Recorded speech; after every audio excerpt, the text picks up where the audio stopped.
Salut à tous, c'est Domotix. Voilà, c'est mes dernières heures à Las Vegas. Il est temps pour moi de vous faire une petite rétrospective de ce qu'il fallait retenir de ce CES. Et on commence à voir les écrans pliables, on commence à avoir des applications super sympas, comme pouvoir ranger sa télé dans une barre de son ou pouvoir modeler carrément un tableau de bord de voiture avec un écran LCD. Voilà. Donc ça, c'est vraiment l'innovation et en tout cas ce qui m'a le plus plu cette année à Las Vegas. Dans cette édition 2019, j'ai été impressionné par le nombre de stands autour de la réalité virtuelle et de la réalité augmentée. De nombreuses applications sont démontrées. On voit beaucoup d'endroits où on peut jouer, on peut s'entraîner au golf, s'entraîner au baseball, on peut même découvrir des musées, parcourir le monde virtuel avec un casque et des simulateurs quelconques. Mais aussi, on a pu voir que la réalité virtuelle, ça sert aussi à manipuler de la donnée, à parcourir de la donnée. Maintenant, on a beaucoup trop de data dans tout ce qu'on log et dans tout ce qu'on trace. Mais la réalité virtuelle va aider aussi à un petit peu à naviguer dedans et à mieux filtrer, un petit peu comme Iron Man, je dirais. Et ce qui est nouveau cette année, c'est que l'année dernière, je voyais qu'il n'y avait pas trop de devices dans ce domaine, mais là, je vois qu'il y a des chaussures connectées, il y a toujours le paddle de la PlayStation, et puis il y a même des nouveaux types de capteurs avec des combinaisons qui sont bourrées d'accéléromètres. Donc un domaine qui a toujours encore des innovations à démontrer. Les deux innovations qui m'ont le plus marqué, un c'est la montre connectée qui fonctionne sans batterie. C'est la montre de Matrix, la Power Shop 2 je pense. Cette montre en fait se joue des différences de température pour générer assez d'électricité pour fonctionner.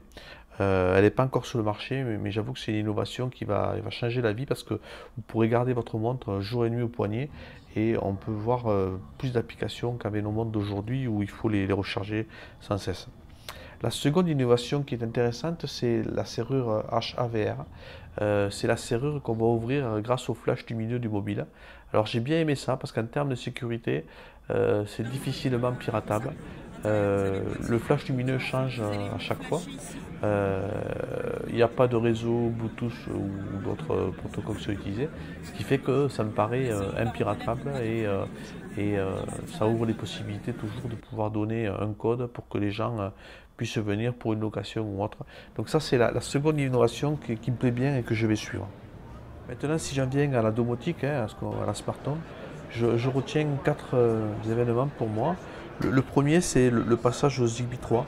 Apparemment, ce protocole va permettre de mieux appairer les périphériques et donc va permettre de donner une expérience utilisateur plus facile parce que vous n'aurez pas à inclure vos périphériques. Donc de nombreux constructeurs ont décidé d'y passer. Donc il y a Sophie par exemple qui l'a annoncé, mais les fournisseurs, les fabricants de périphériques l'annoncent aussi à leurs clients. Donc le Zigbee 3, je pense, c'est quelque chose qu'il va falloir suivre de près.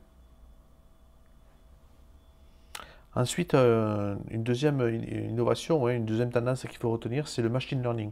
Alors ça veut dire beaucoup de choses le machine learning, mais pour moi c'est pouvoir analyser le comportement de l'utilisateur pour suggérer des scénarios qui lui vont bien, pour pouvoir lui suggérer des services qui vont l'aider à réparer, à configurer, et aussi de même pour pouvoir remonter ces données à des constructeurs qui vont aussi améliorer le service donné.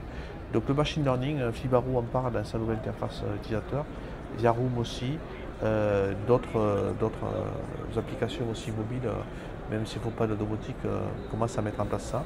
Donc c'est une mode, une tendance qu'il faut suivre de près.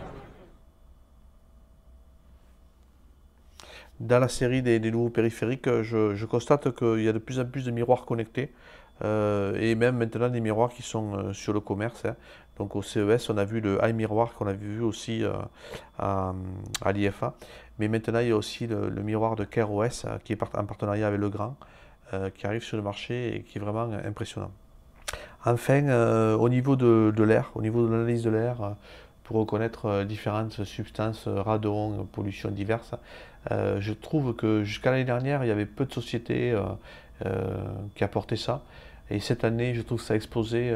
Les capteurs maintenant sont repris par tout le monde et ça va nous permettre d'avoir beaucoup de périphériques qui détectent différents types de, de pollution dans la maison. Et ça, je trouve ça vraiment très intéressant.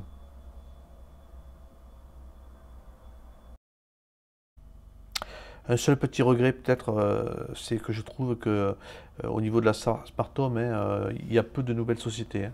Le marché a l'air de se consolider et on voit peu de nouvelles pousses arriver. Je ne sais pas si c'est bon signe ou pas, mais en tout cas cette année c'était bien marquant.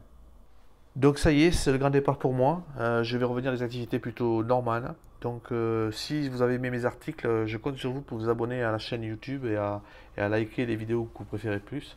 Vous pouvez aussi laisser votre feedback dans les commentaires, ça me permettra de m'améliorer et j'en ai encore besoin. Merci à tous et à bientôt pour de nouveaux tests et de nouvelles vidéos. Bye bye.